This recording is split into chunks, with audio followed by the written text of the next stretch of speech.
speaking of, complacency, the Milwaukee Bucks, it's all right that they want to run it back. I think the second year will be better because you see that a lot, like with the Minnesota Timberwolves this past year. Their first year of Gobert, they were the 8th seed. They showed no progress at all.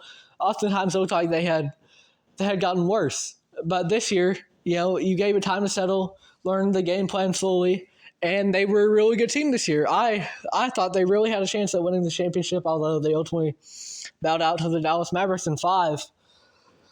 But for the Milwaukee Bucks, they've just informed Brook Lopez that they have no intentions of trading him.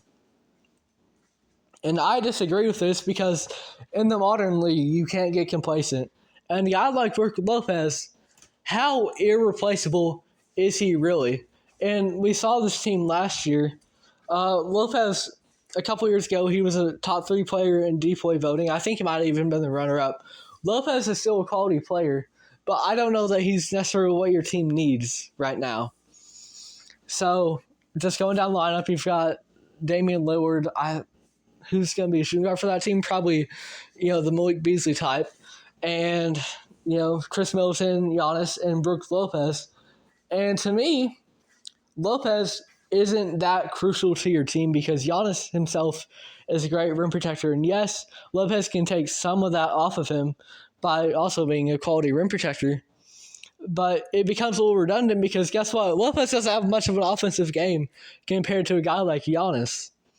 So I think if you were able to get more value, I saw the Bucks did get Gary Trent Jr., which good on them for that. But in terms of value, I don't know. I think you could find more value in other areas like that shooting guard position. You've got guys like Malik, like Gary Trent, who can be inconsistent. So I think you're better served to find value for something like that as opposed to not even exploring avenues with Brook Lopez. If you enjoyed this video, it would be great if you could find it in you to like, subscribe, maybe check out the full podcast on Spotify, follow us on there, follow us on Instagram.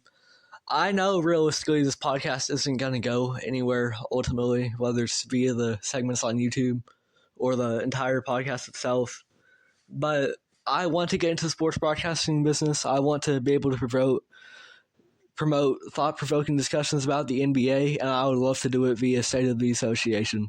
Thank you if you made it all the way through.